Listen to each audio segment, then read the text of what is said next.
Hi everybody, this is Tor Storley and I am back with another video.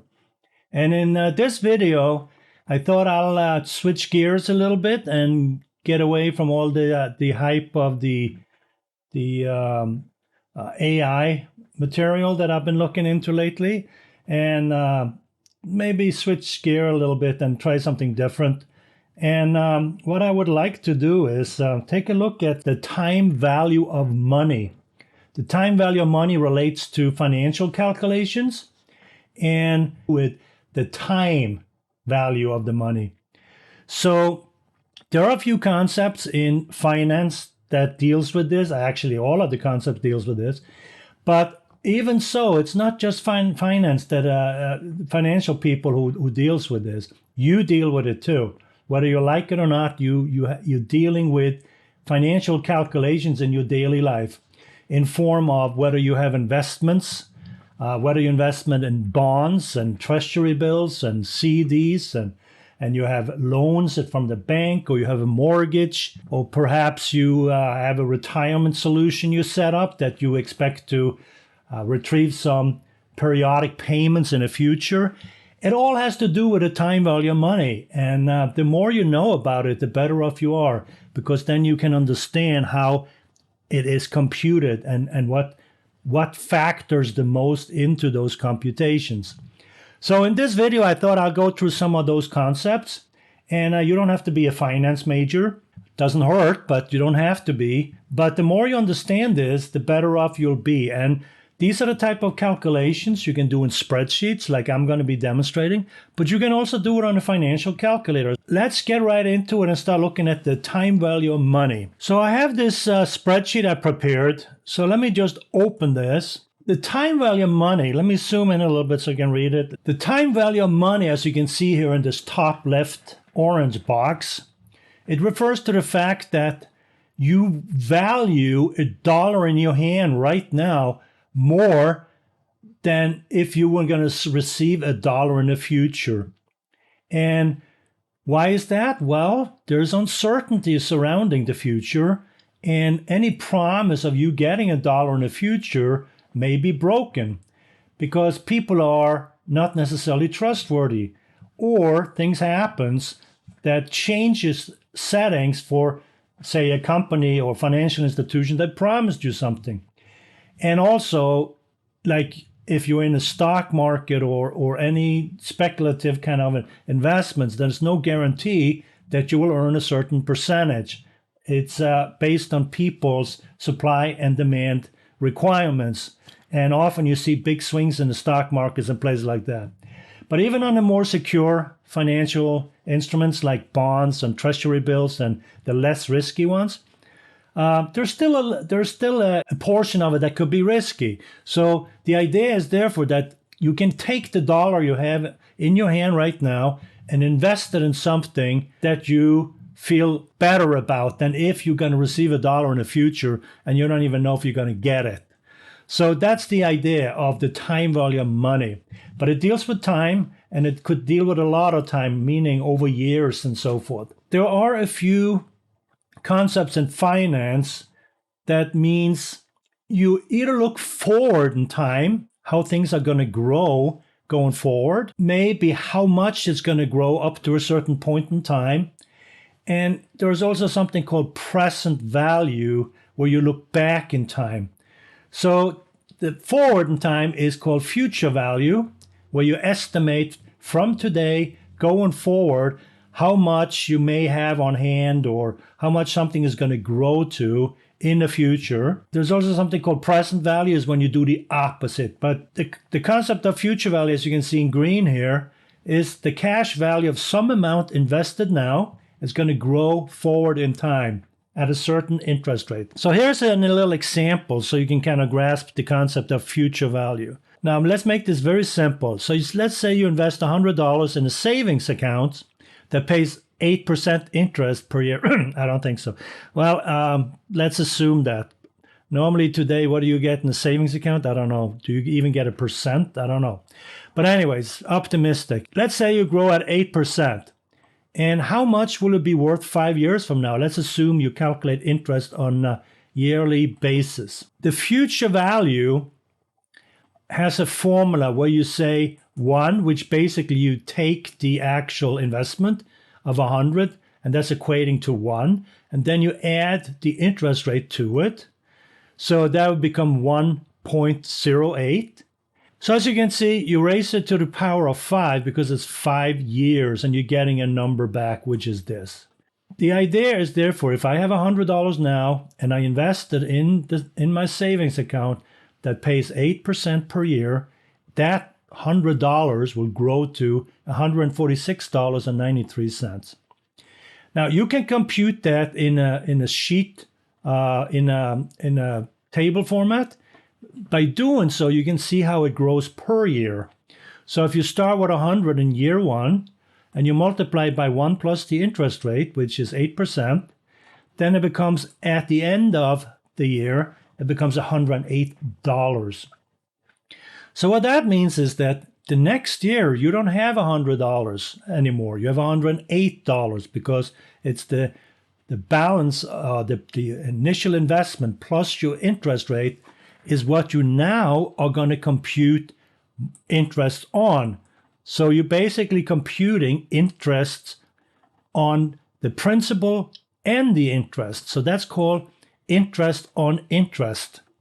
And by doing it that way, it's grown to $116.64 at the end of year 2.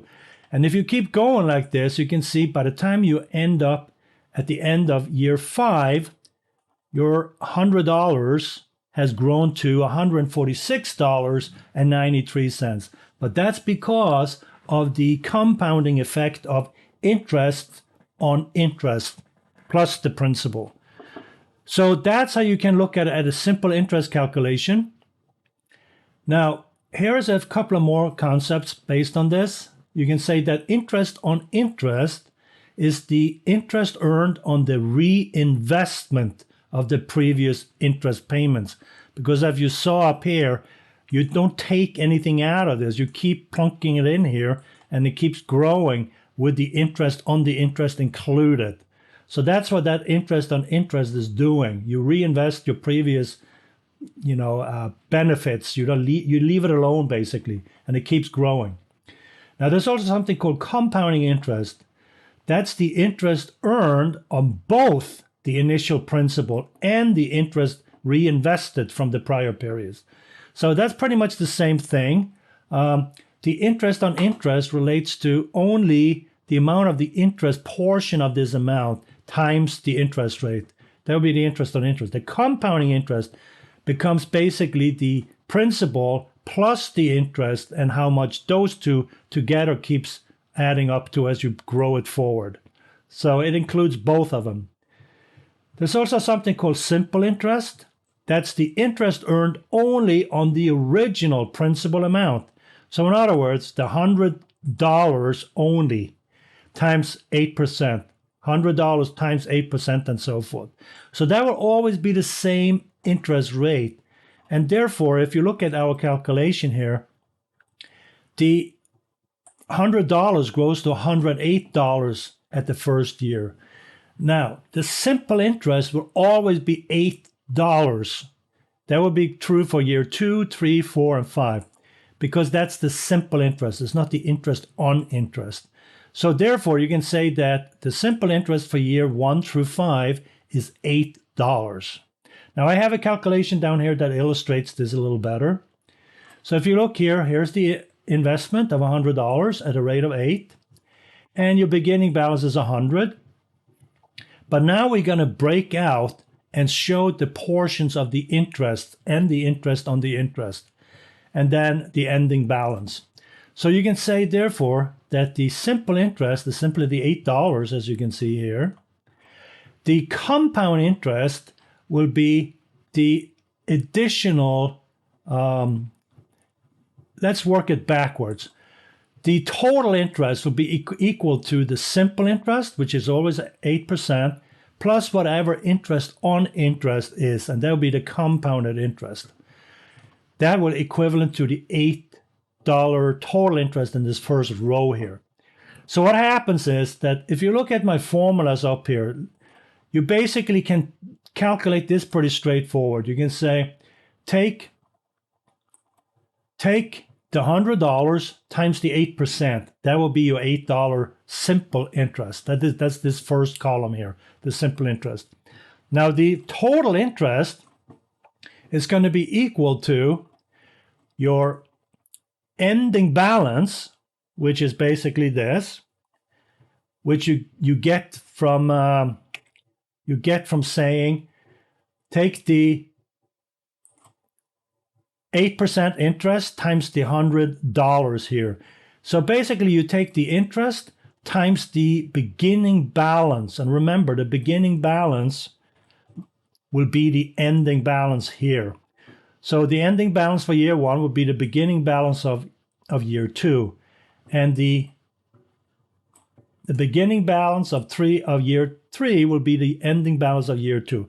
So that's how you can calculate the beginning balance, by simply taking the previous ending balance. And then what you do is you compare that to the calculation of taking that beginning balance here of 117, which is this one, times 1 plus the interest rate of 8%. That gives you the ending balance of 125.97 in this case. So to find the compound interest, therefore, since the total interest is simply take the ending balance minus the beginning balance is the total interest, which is 933. But what we can do is we can say that the total interest of 933 minus the simple interest will be the compounding interest. So that's how you compute the compounding interest per year here in this case. And when you sum it up, you can see here that there's a total of $40 in simple interest. The total interest is $46.93. And that makes sense because you start at 100 and you ended up with 146.93. So your total interest is 46.93, which consists of $40 of simple interest and $6.93 of compounding interest. Now, you can see that in this chart over here, if you notice, those are the ending balance numbers here. So the last one is 136, this one. Actually, 136, this one, I should say, the beginning balance, plus the 8% simple interest, you can see in gray up here, plus the $2.88 in compounding interest, which makes up the total interest. So these two make up the total interest, which is the beginning balance, plus the total interest makes up the ending balance, which is this whole stack here of orange, gray, and yellow. Oh, yeah, orange, as you say, light yellow, light orange. If you have a certain investment here and you want to figure out how is it growing in the future, well, it grew up to 146.93 here, it's based on $100. That means that if it was $1, how much would it be? So what we can do is we can go into Excel and we can create something called a future value interest factor table. And what that is a table structure that holds information for interest factors that relates to future value based on number of periods and interest rates. You can use that kind of table to look up a period and look up an interest rate, and then on that cross point you'll find the factor you want to use to multiply any number with to find out what the future value will be. This will work for initial investments, meaning you don't add payments on a regular basis into your calculation. So we're going to create one of these tables, and we can use something called a data table 2 in Excel. And the data table 2 accepts two parameters, like in my case here, I got an interest rate. So let's enter in 1%. And you can also enter in the period. So that's going to be 1 maybe. Now, these are just placeholders. They've been used in the formula, but the calculations will use whatever we put into the table format in form of headers and column numbers. In order to generate a data table 2, we have to put a formula in. And there's a couple of ways you can do this formula for future value, interest factor. So we can enter in a manual formula, like we saw the future value formula. So let's say we put that in E4 here. And the formula looks something like this. This table is going to be based on $1. 1 times 1 plus the interest rate raised to the power of number of periods. That's the future value formula. So here I'm using the reference to those placement values that we have in C2 and C3 for periods and rates. So if I hit enter here, I'm getting 1.01. And I should probably bring it up to about 4 decimals. Now you could use a built-in formula for that Excel's, and Excel has its own formulas. So if I just so you can compare, you can also use something called a future value formula, as you can see here. And it's based on the same 2 input fields for the interest rate and periods. And here, if you look at the formula here, you can see the first one relates to the rate, the second one the number of periods, and I'm referring to these 2 cells. Then we're not going to have any payments, so I'm setting that to 0.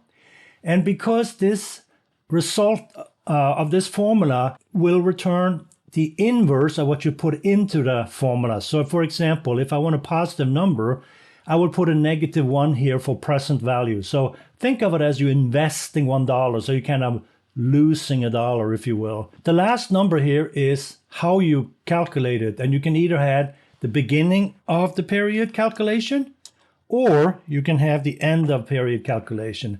And as you can see here, it's a 1 or 0. It could be true or false. So either one will work. So we're going to go with the end of period here. So when I hit enter on this one, I'm getting the same number, as you can see. So if I format this the same way, you can see I'm getting the same numbers. So either one of these formulas will work, okay?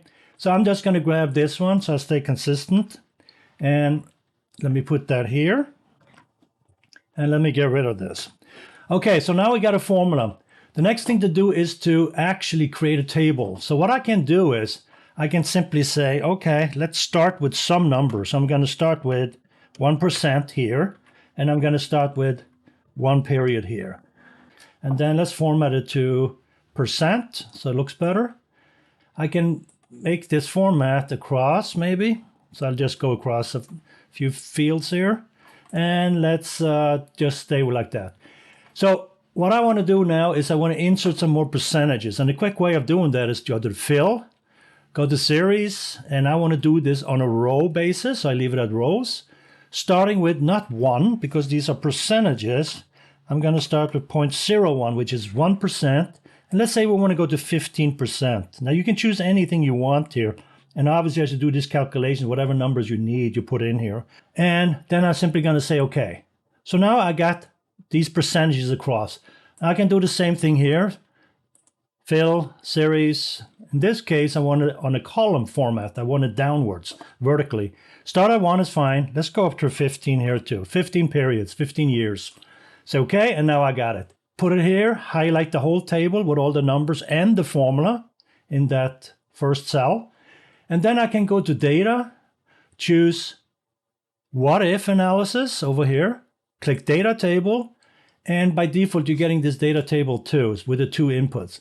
I'm going to choose the same one we've been using, and the rows is going to be the percentages, so that's this one.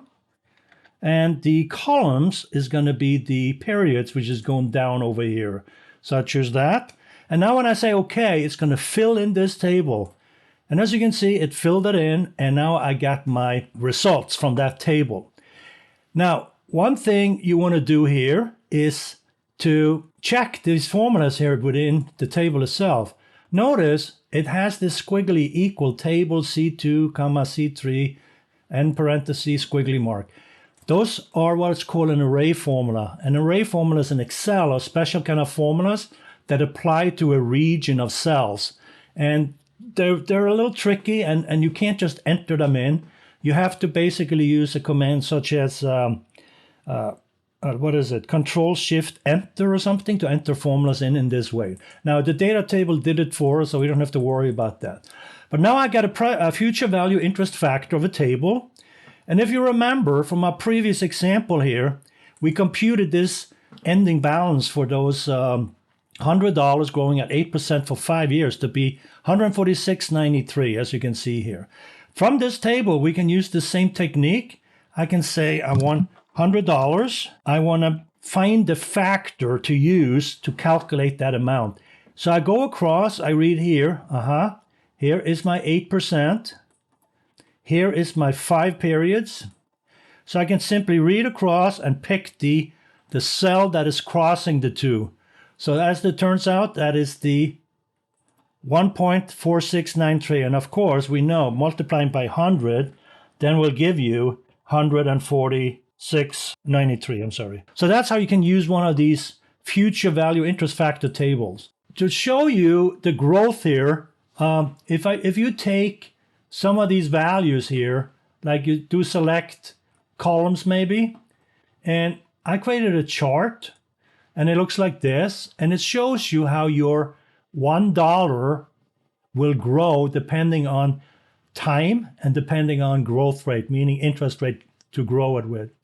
In this case, as you can see here, I created this chart, and if you go to the chart design, and if you go to select data, you can see I selected the whole column under the 2%, the 6%, the 10%, and the 15%, just to give you an idea what it looks like. And the first one here is the 2%. It's pretty flat, as you can see. So it doesn't grow much when your interest rate is low. Even though you go over 15 years, it barely grows. When you get to, I think it was 6%, you can see it in legend up here. Then it goes a little more, but notice the difference between 2% and 15%. It's dramatic. It goes from $1.34 after 15 years to $8.18 or 19 cents in 15 years if you have 15% growth. So any increment in that growth rate will really tremendously help you, particularly as you can see here, it really grows over time here.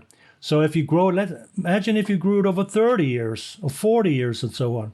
That's where the time value of money comes into play, where it's extremely important to grow your money over as much time as you can. And that's why you should encourage your kids to start investing right away when they're 20 years old or what have you, because it doesn't take very much, but it will grow incredibly, exponentially almost, if it has enough time and enough interest to grow it over. So it's important that they start investing very early, no matter how the amount is.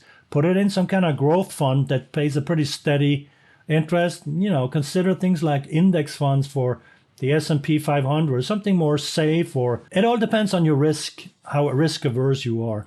But it's extremely important to grow your money over time and to try to get the best possible rate, assuming as little risk as possible. But you can see from this, imagine if you put in $10,000 and you multiply with, you would have $81,871 if you did that here for 15% for 15 years. So imagine if you double that, it would be dramatically. And that's why you should encourage your kids to do this. So let's look at a final problem here, a practical solution of a calculation we can use for future value and future value interest factor. Now, let's say you are looking into colleges for your kids. And I did a little digging using Chatbot from Bing. And according to that, it says that the average cost of in-state tuition and fees at a ranked public college is about $10,000, compared with about $23,000 for out-of-state students. Then it goes on and say the average tuition and fees for an in-state student at a public four-year university was $10,740 for 21-22 timeframe. Now, well, I looked into a specific university because I have a little background with that university and I have a little kind of knowledge about it. So I looked up Loyola University of Chicago, and according to this ranking system here, you see in this URL, Chicago Loyola University is ranked 130th in the United States and 387th in the global 2023 rating. Now, the reason I'm looking into this is specifically for the cost. So if you look at the next paragraph here, it says that how much does the 4-year education, a bachelor degree, plus living expenses cost at Loyola University in Chicago? And that is not $10,000. That's not even close to $23,000. That's $263,000. So that's assuming graduation in normal time. And they also estimate that college growth cost is an annual increase of about 2.8% over the next 4 years, as you can see here, which seems to have been the trend for Loyola. So we're looking at quite a bit of money if you want to go to a more prestigious university. So in our little calculation here, we're going to use our tables and we're going to use our calculations to try to figure out whether you can afford going to college or not. So let's take an example and look at it. So here I have my little future value interest factor table up here. And then I have a little problem here. So it says, suppose you will need $100,000. So I kind of put it in between the, the low estimate and the huge estimates for the more prestigious colleges. So let's say you meet somewhere in the middle and say you need $100,000 in 8 years, which might be way too low. I don't know. It all depends which school you're going to go to. Let's say you need $100,000 in 8 years. It should be 100,000 with 3 zeros, right? In 8 years, in order to send your child to college, you have set aside $38,000. So you've been planning this for a while, then you've been setting a little, aside for this college fund you want to invest in.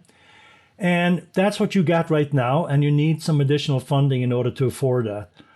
If you can earn, let's say, 12% per year, will that be enough? And if not, at what interest rate can you reach that goal? So there's 2 problems here. One is to figure out whether this is enough based on our interest rate and time frame.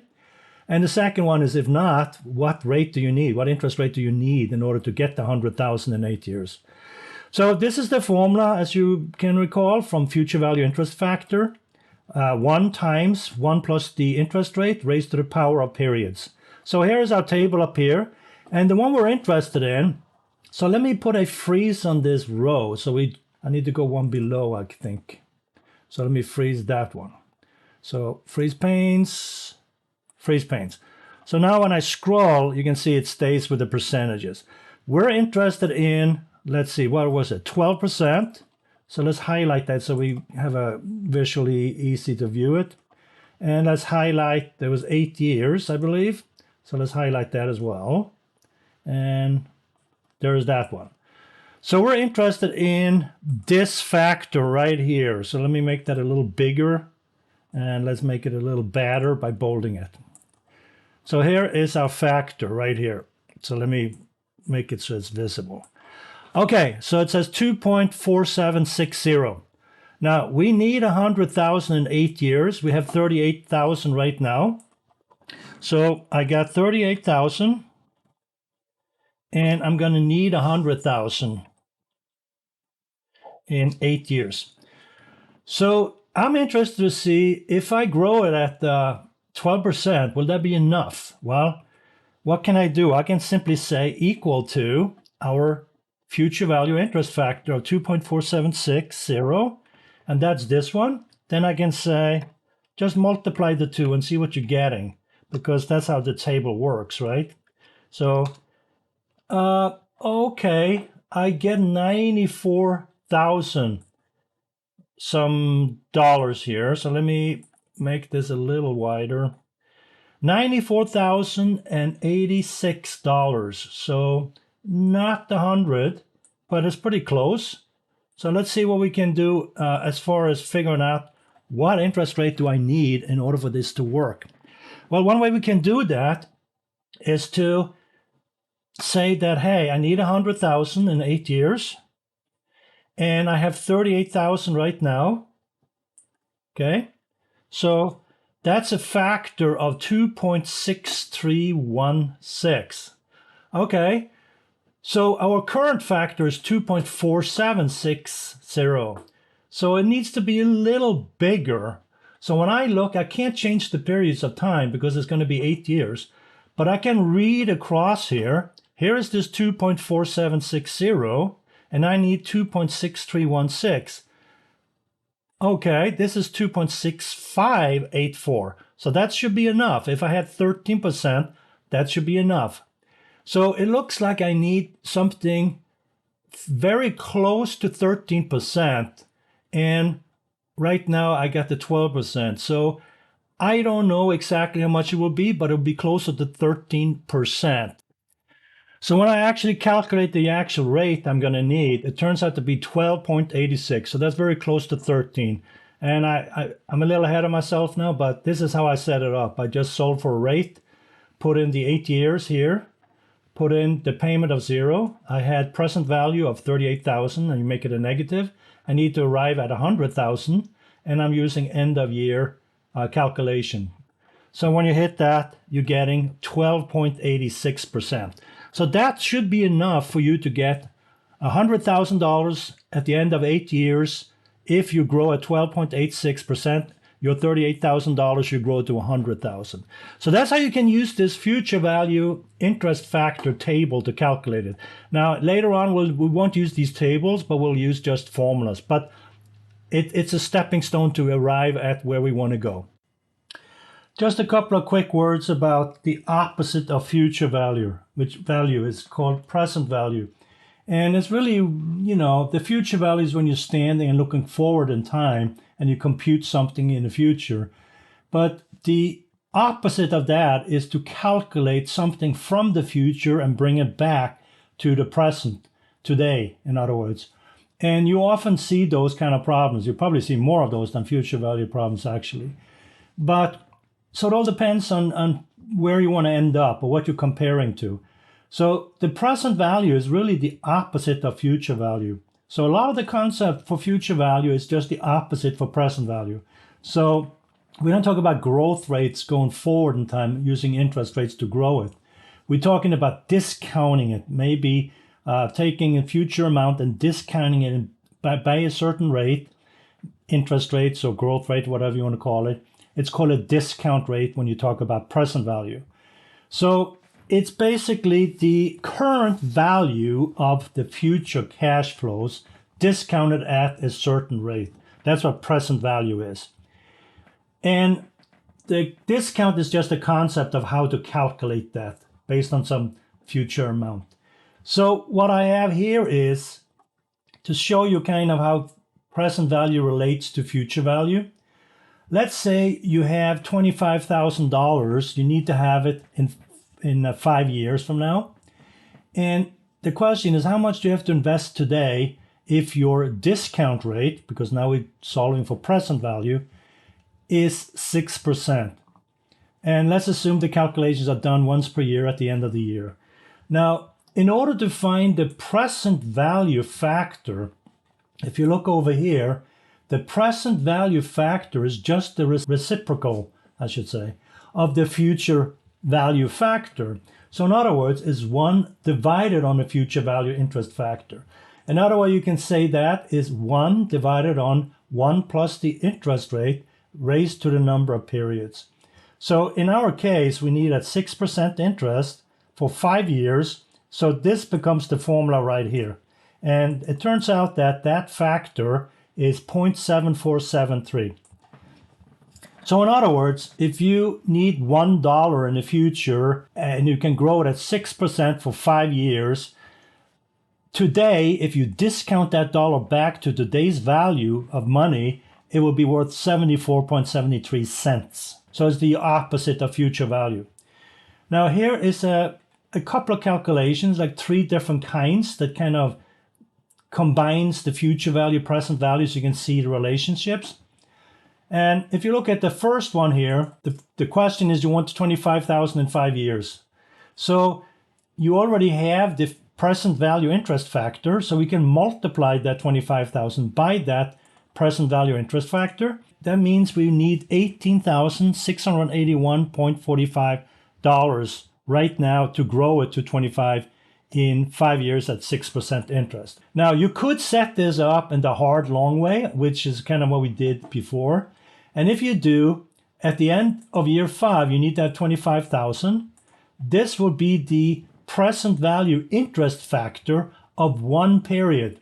So in other words, 6%, that one period is 9493. And that's the one I am referring to right here. I will take the 25,000 times this, and that would be the ending balance. I should say that would be the ending balance of year 4. I'm doing a reversal here, as you can see. I start with year 5, going down to year 1. So if you take whatever the beginning balance times that rate, one period in other words, you can see this amount gradually adjusts and go down. And notice at the end, at the beginning of year 1, if you will, because we're going reverse now, you have the $18,681.45, just like when we calculated with the present value interest factor up here. So it's the same amount. Yet a third way you could do this to show the relationship between future value interest factor and present value interest factor. If you look at the formula over here, present value interest factor is simply 1 over a future value interest factor. And here you can see, if I go to the future value interest factor table and I look down at 5 years and 6%. So in other words, if I go here for 5 years at 6%, it turns out to be 1.3382. So when I look at it here, here is my 1.3382. However, because the present value is the opposite now, I'm not multiplying it, I'm dividing it. So I take my $25,000 that I need in 5 years, and I divide it on the future value interest factor, then I'll get the same amount as before. So all 3 methods here is returning the same present value of the $25,000. So I just want to show you the relationships. We don't have to dwell on this too much because the concept is pretty similar to what we have discussed so far. It's just that instead of growing forward now, like we did here, it will be the opposite. It will go down over time, in other words. It will be less and less over time because we're discounting it. So anyways, that's the relationship between the present value interest factor and the future value interest factor. Okay, so we looked at when we have a lump sum or just one investment amount or one future amount, if you will, and one present value, or calculating the present value of that future amount. Now, what happens when you have more than one amount involved? Meaning we have more than one cash flow. Well, there is this concept of multiple cash flows, and sometimes it's called payments. And payments can be an equal amount paid at equal intervals at some stated rate. That could be one way of doing it. It could be unequal amounts at a same rate. That could be another one. And it could be unequal amounts at an unequal rate. So there are many possibilities here. So to keep it simple, we're gonna look into similar amounts for similar rates, okay? At least for now, and then we might complicate it a little more later. So again, we have the concept of time value money, as you can see. When you're dealing with payments, meaning some withdrawal or deposit at equal intervals in time, you talk about an annuity. So we can set up similar tables for future value and present value like we did with the single sum like we discussed earlier. Now, the only difference is now we're talking about the future value interest factor of an annuity. There's 2 kinds of annuities. I will discuss the other one a little bit later, but this is what's called an ordinary annuity, meaning end of period calculation annuity. That's called an ordinary annuity. A beginning of period computation for an annuity is called an annuity due. Okay, we'll get back to that. So here you can see the description of what a future value interest factor of an annuity is. So it assumes some kind of payments, ongoing deposits or withdrawal. When I say payment, that's what I'm talking about. It could be withdrawal, it could be deposit. So there's also the present value. Again, you can read this on your own. Now, there are some formulas that are being used that are, you know, like I said before, we're trying to work ourselves towards using formulas in Excel or, you know, eventually maybe Python and other applications like that. But before we do, it's kind of good to kind of figure out how these are computed and before you start using it. And so we kind of do it the hard way initially here. So I set up this little chart, and it gave me a chance to play around with Excel, SmartArt. So I thought it was kind of nice to just try it out. So if you're interested in that, you can go to Insert. You can go to SmartArt. And under processes here, you can see they have all kinds of different ones you can choose. So you can see them over here. And I believe the one I used was this one. It's like a, and then you type some stuff in. So that's how I created this one. So you can see when I choose this stuff, if I can get a hold of it. Somehow I can't get a hold of the whole, okay, over here. You can see how I structured this. I set up the calculations like this. But anyways, so basically what we want to do here is, let's say that you invest $1,500 at the end of each of the next 5 years. So in other words, you have a payment you're making equal amount at the same time of the year. Let's assume the current balance, and you should know by now the current balance, today's value, is called a present value. Let's assume that's 0. So you haven't done anything yet. How much will you have at the end of year 5? So that's the question. Now we're not going to just put a single sum in and let it grow at a certain interest. We're going to put payments in on a regular basis. So again, we assume we do an end of the year calculation. And I set up a little formula-based kind of solution here for you to look at. You can see the future value interest factor, which is the one we've been using before for single amounts. For 8% at 5 years is this, which turns into be 1.4693. Well, that's rounded because these numbers are longer, so that's why you see it. I'm shortening it. Now, when you do an annuity, an ordinary annuity future value like this one, what you can say is you can take this future value interest factor and you can subtract 1 from it and divide it on the rate. Or another way of looking at the same thing is this formula here. You can say 1 plus the rate raised to the power of number of periods minus 1 divided on the rate. So you can kind of start in the middle by already having the future value interest factor, or you can do it from scratch the long way like you see here. Either one here should work.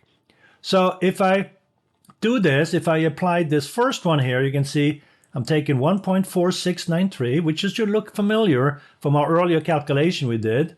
Subtract 1 and divide it on the 8% interest rate that we're talking about up here. So I didn't put the interest in here, which is a mistake that I will fix. And if you do 8%, you're getting 5.8666. That's the future value interest factor of an ordinary annuity, which this represents. So that's that amount. And if you do it the long way with the formula like you see over here, then you will see it's the same thing coming up here. All right, so here's my cash flows. I'm starting with 0 present value, and I'm adding $1,500 on a regular basis, as you can see here. And if you do that and you grow it at 8%, the end of the year balance becomes the beginning of the year 2, right? So multiply that by 1.8 and you add the $1,500 at the end, you're getting a total of $3,120. Then that becomes the beginning of year 3 times 108 plus the $1,500 deposit again. So you're up to, so as you can see here, it keeps growing, and it actually grew from 0 value to $8,799.90. And you can see that here. I do a few different iterations here based on formulas and based on actual functions you find in Excel. So for example, this is the function you find in Excel. So you can use this future value function at 8% for 5 years. And in this formula, as you can see, you have the payment section that we're now filling in. And remember, we talked about make it inverse. If you want to deposit a number, you put it in as a negative, and you're getting deposit the number coming out. But here we're solving for the future value when you have equal payments made over equal intervals. So the growth rate is 8%. We're making a payment every year for 5 years at $1,500. We expect no starting value, so the present value is 0, and we do an end of the year calculation. The type is 0, in other words. So as you can see, that grows to $8,799.90, much as you see up in this chart, in this little smart art display up here. And you could also use the future value interest factor of an ordinary annuity tables that we calculated. So let me find that table somewhere here. So here is the future value interest factor of annuity at 8%. Let's just mark that. For 5 years, let's mark that. And that would be this rate, right? So let's mark that. So it is 5.867. So if I go back now and look at the number here, here's your 5.86. Okay, here's like 4 digits, so it's 666. So you multiply that by 1,500 per year, $1,500 per year, times this annuity factor. That gives you $8,799.90, much like you saw up here where they're using the built-in Excel formula. Here we simply use the tables we created, and here you can see I'm referring back to this tab, future value interest factor of an annuity for an ordinary one at cell M9, as you can see here. And that becomes this when you multiply. You can also do it a long way by doing our calculations like we did. You have an interest rate, you have beginning balance, and then you have a $1,500 you pay every year, and then you do your total interest calculations. And I'm not going to dwell on this. You can go and look at the formulas. I'll make this spreadsheet available for you on my GitHub repository. And you can study those formulas there if you want them. So anyways, that's how you arrive at the same number here again, as you can see, 8799.90. All right, so that's the future value of an equal payment of $1,500 for 5 years at 8% interest rate. And I got to put that 8% interest rate in here. Okay, we're going to look at something called amortization. And one of the most common amortization type of calculations you can do is for mortgages. So what I did here, I set up a sheet tab called mortgage amortization. So if you look at this sheet, you can see I put up a mortgage payment formula. Now this mortgage payment formula you can use to calculate the payments, but like everything else that I've been showing, there's always 2 or 3 different ways of doing it. So whatever you're more comfortable with. But if you want to force it and doing the hard way, you can compute it like this. So as you can see, the monthly mortgage payment, MP, is equal to the amount you're borrowing, the actual mortgage amount. And you take all, multiply that one by 1 minus 1 plus the monthly rate of the mortgage, raised to the power of number of periods. So keep in mind what I said before. If you have an APR, an annual percentage rate, like you can see in our case here, if that annual percentage rate is for 6.125%, the monthly rate will be take that rate and divide it by 12, like you see I'm doing here. That will be the monthly rate. So 0.51 of 1% is the monthly rate in this case.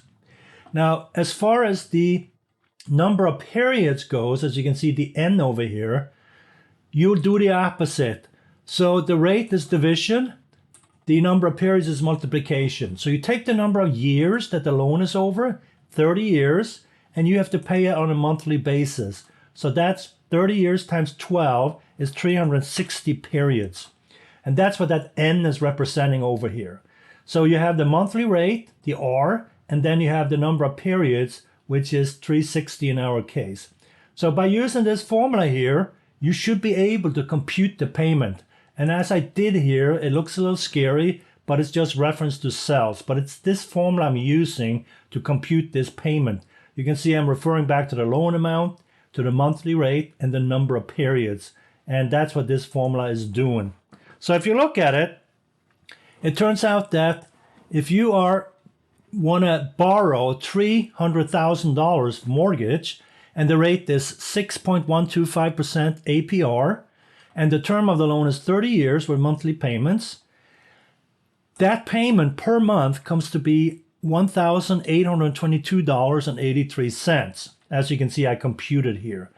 So when you set up a mortgage schedule, an amortization schedule, well, there's a couple of ways you can do it. And I'm starting to introduce more and more formulas in now, so you don't have to do it the hard way every time. What I did was I set up the first 12 payments by using Excel functions here. And then I have the whole mortgage, as you can see, for all of the 360 periods of time, where in the end, your ending balance should be 0 because it's fully amortized.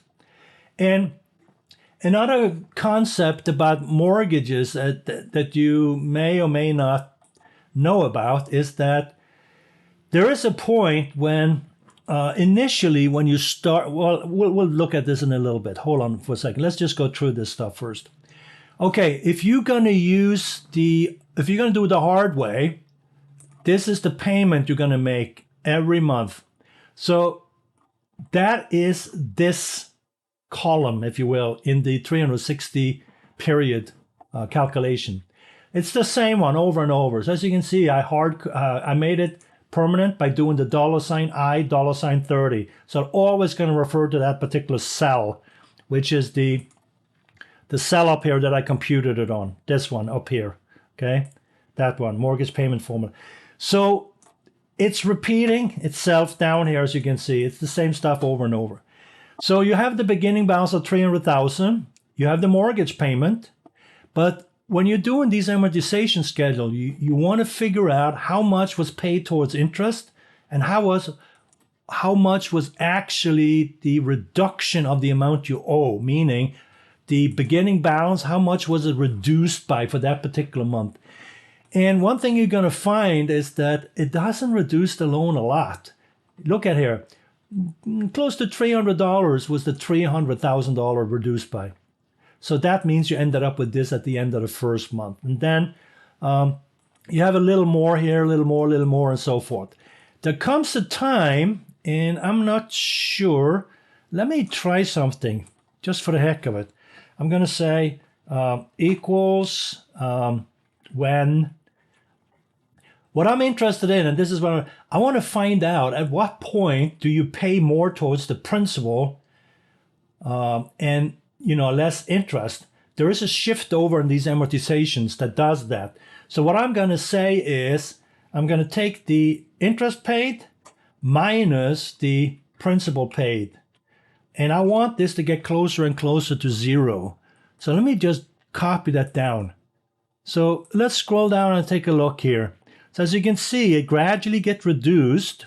So that means the difference between the interest you're paying towards your balance is moving closer and closer together. So as it turns out here, right here at about 224 months into this mortgage, that's when you reverse it. So now you start paying more towards your principal than you pay interest. And if you have been around for a while and if you file taxes, you might have this issue. So when you first take out a mortgage, you get benefits tax-wise for paying so much in interest. So at this point in the later years of your paying this mortgage off, you're getting less tax benefits because you are paying more towards the principal and less in interest. So as you can see here, this one here happens around 224.25 periods of time. And then, of course, it reverses. So you're paying more and more and more towards the principal, as you can see here. Here's $1,500 towards the principal, and here's only $250 in interest. And as you can scroll towards the end here, you can see almost everything is paid towards the principal and hardly anything towards interest. So there's a reversal here. In the beginning, you pay a lot of interest. towards the middle or a little later maybe, depending, you're paying more towards the principal. So I just want to point that out for you. So let me remove this one. Okay, so what I did was I did it the hard way. So here's the $300,000. Here's your mortgage payment, which is the same every time, the one we calculated above. The number of interest you do is simply take the beginning balance times the interest rate, and we had this monthly rate of 0.510%. So that's the one I'm referring to. And then for the principal, I'm saying take the total mortgage payment and subtract the interest portion of that payment from the mortgage payment, and then you should have how much was paid towards the principal, as you can see here. So these are kind of done with formulas like this, and here is the take the beginning balance and subtract the amount you pay towards the principal, because that's the only thing that's going to reduce this loan amount. And it's very small initially, and then it grows as we showed later on. But that's, you simply subtract the principal from this, and that's how you end up how much you owe at the end of the month. So it doesn't reduce much, as you can see. So it's slowly being reduced. So you're paying a lot of interest. In other words, your total payment is probably going to be a lot more than $300,000. So the other way I did this was to show you with formulas. And I used the formulas right here. In Excel, it's very simple to do. To calculate what we did up here the long way, the hard way, you can simply use a payment formula. And you do that by saying take the payment, put in the rate, which is the monthly rate of 0.510, put in the number of periods, which is 360. And like I said before, if you want a positive answer, you put it as a negative input here in this formula. So the present value was G29, which is $300,000, and you put it as a negative. And then you have no future value because you expect the loan to be fully paid at the end, so there's nothing to worry about. And we're not paying at the beginning, we're paying per month, so it's computed as of the end of the period, meaning the end of the month payment. And that's why I put a 0 in here. So when you do that, you're getting the same amount as you can see here. And that's the payment. Then the interest, you can use formulas too. The only difference is that you're solving for how much was paid towards the interest, so the inputs are slightly different. You still have the rate, monthly rate. You still have the number of periods we refer to whatever these guys are, the months. So in this number, it would be 1, and the next one would be 2, and the next one would be 3, and so on. So for example, if I go down here and I put this here like this, you can see it's referring to F42, which is this one, which is the period you're in. But then you have the number of period, which is the 360. And then you have the present value is the same, 300,000, and then the rest of it is the same. So for this interest payment portion, you add in the period you're in, actually, and also the total periods. So that's the difference between that formula and the payment formula. You do the exact same thing here for how much you pay towards the principal. So if you look, this is towards the interest, this is towards the principal. And that's the PPMT formula. It's the same thing pretty much. Now, once you got those, you can compare it to what we did, the manual way, and you can see you're getting the same amount. So for example, for period 3, you can see down here, 299,120.78. Period 3, same thing as you can see. So it's the same numbers. I just use formulas here, which is probably what you need to get used to because you don't want to do it the hard way. And here I kind of use just brute force and calculations. So that's how you compute a mortgage amortization schedule. Another very interesting part of mortgage amortization schedules is it takes different forms, and there's special cases of it too. And it's not always plain vanilla, but it can get complicated depending on how it's structured. But there's one type of mortgage payments that is called, you enter into a mortgage amortization, but then you have something called a balloon payment. And I just wanted to show you one example of that so you have an idea what it is. Let's say you have arranged for a $350,000 mortgage to finance the purchase of a tract of land. So the mortgage has 8% APR, and it calls for monthly payments over the next 15 years. However, the loan has a 5-year balloon payment, meaning that the loan must be paid off then. And sometimes you find these kind of agreements. And so you still have the amortization, but you have to come up with a lump sum to pay it off after, in this case, 5 years. So how much will this balloon payment be? Assume that the calculations are done at the end of the month. Okay, so let's use our understanding of formulas now and solve this. So we got the $350,000 mortgage. We know the annual rate is 8%. Divide on 12, you're getting the monthly rate. The number of years 15. That means you multiply by 12 and you get number of periods. Now the balloon payments happens after 5 years. So that's 5 years times 12 is 60 periods. So we're solving it in 2 steps here. So first of all, we need to know what a payment is. And we'll use the formula. So what you can see here is the rate is the monthly rate in G59 of 0.67. Then we have the number of periods, which is in 61, which is the 180 periods. We reverse the number of the loan amount to be negative 350,000, as you can see here in G57. No payments, no future value. We're going to pay the loan down, and it's the end of a period calculation. So nothing new here. So let's just figure out the payment. That's $3,344.78. Now, since we have to do a balloon payment, we need to know how much is the ending balance of the loan after 5 years. So how can I do that? Well, I can use the present value factor to figure out how much the balance is at the end of year 5. And what I can do is I can say, take the present value factor and calculate the lump sum of how much is worth. Okay, so the way to do that is I take my rate, which is my 0.67 monthly rate. Then I take my G61, which is my 180 periods, and I subtract the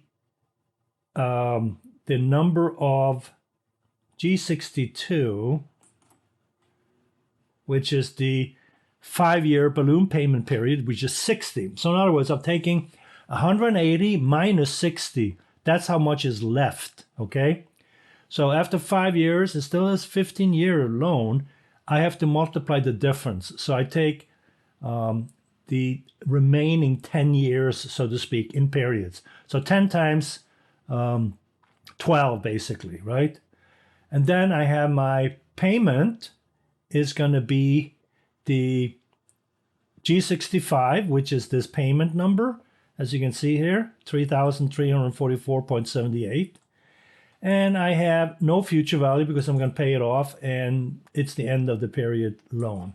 So when I compute the present value of that, of the payment within the 10 remaining years, it happens to be that the loan balance at the end of year 5 is $275,000, 681.91.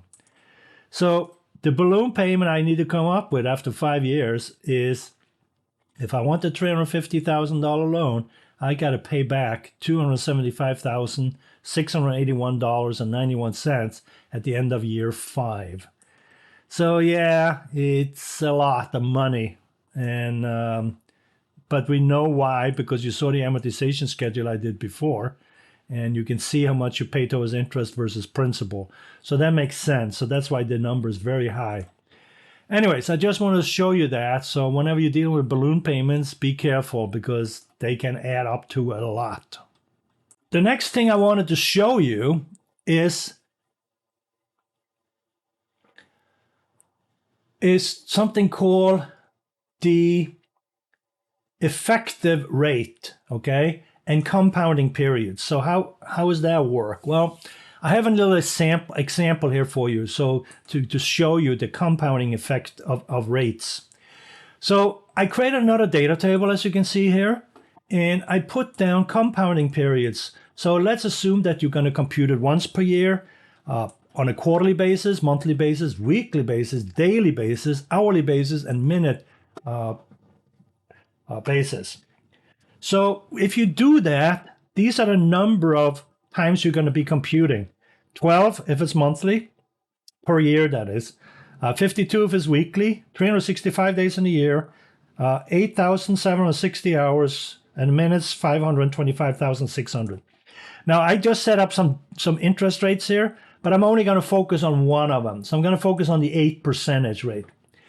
Now, if I computed this on a continuous basis, then it will move towards a fixed number, and that fixed number is the 2.7 something number. There's something in Excel you can use, assuming continuously compounded factor. You can use this exp formula, and then you can put your rate in. So that's the 0.08, and then you subtract 1. That will give you, if you continuously calculated this rate, meaning continuously more than 525,600 times per year, it will approach this number. And that number, as you can see here, is 8.32871. Okay, the last thing I want to show you is how you can compute the effective rate of a credit card interest rate. Now, you probably have a credit card, but do you actually know how much interest you're actually paying on that card? You know, they will quote you one interest rate. Is that what you're actually paying? Well, I did a little research on this, and I asked Bing Chat again. I know, it may or may not be correct, but you know, using a little common sense and comparing to what you already know, it looks okay to me.